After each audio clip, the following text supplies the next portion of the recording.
I think that my family and friends probably impact my spiritual beliefs. What impacts my spiritual beliefs the most is how it makes me feel. What influences me the most is other people's stories and testimonies that I hear every Sunday when I go to church. I guess what impacts my spiritual beliefs the most is the way that I treat the gospel, the decisions that I want to have to make my life stronger. So I want to get to know my Savior Jesus Christ. So in order to do that, I need to learn about Him. And my temple attendance, my church attendance, my prayers, my scriptures, all of those things really help my spiritual development. Probably just like whatever you believing like what makes you happy, because happiness is probably the most important thing in your life. Everyday life experiences, good days and bad days, all play a major impact in that.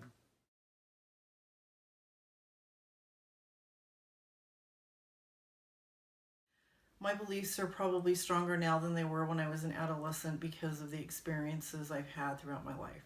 Of course. Why? What changed it?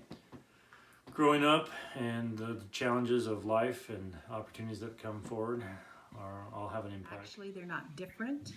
They're stronger. And I think a lot of that's just come with age.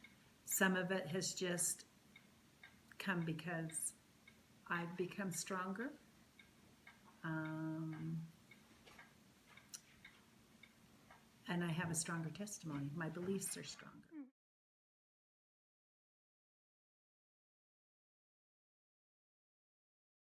My beliefs as an adolescent gave me a strong foundation, but as I've gotten older, it's just made it stronger.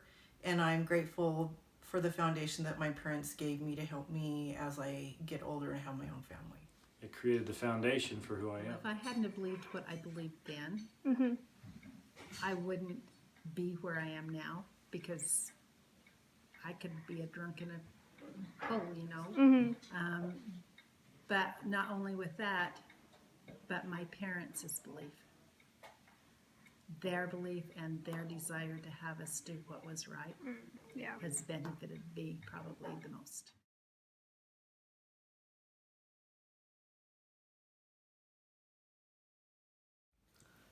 I think they just need to be like loving and understanding and be okay with whatever you decide to believe, whether they believe that way or not. Probably just like give them space and like let them think it out and do it on their own. I think the people around me should be like understanding and supportive of my own decisions.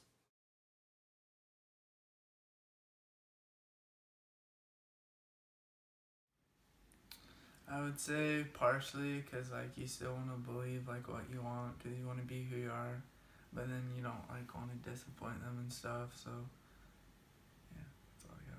I think that they definitely influenced my beliefs when I was younger, but now I think they only partially influence it because I'm my own person. They influence them partially because you still have to decide for your own what you want to believe, because they can still influence you and teach you the things they know, but you still have to decide for yourself whether it's right or wrong.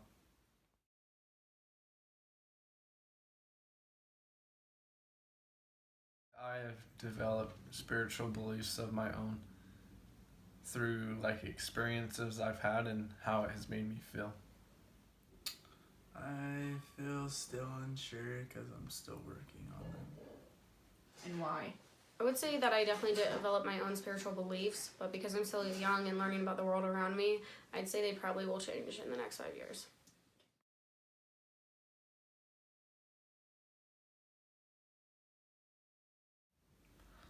I would say because it's like based on belief, it's not like something that's like actually there, so it's just like hard to like really get into it, I guess. That's it. For me, the hardest part is like feeling all the pressure of everyone else around you, and kind of like the thing with influencing and wondering if whatever you decide how it's going to impact those around you.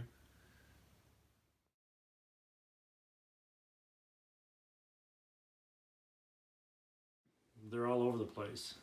Everyone develops differently and learns differently. Try to be a good example and teach them the basic tenets of our beliefs. What I notice about my youngest at home that's still an adolescent is that as he's gotten a little bit older, he is falling more away from the church, which I don't really like, but the reason why I try to help him is just to listen to him and let him find his own way, because you cannot push someone to believe your beliefs. They have to figure it out for themselves. So like my kids, right? Yes. My grandkids, kids. Mm-hmm. Well, I guess I took them to church. Sometimes I forced them, and that doesn't always work. So instead of forcing, you have to learn a way as a parent or a grandparent to be able to teach without pushing, and sometimes that doesn't work. Sometimes they have their own free agency, and we can't make them do what they don't want to do. But I'm hoping by the way that I live and that the standards that I have, that they can at least look back sometime on their life and say, no, my grandma was right, or my mom was right.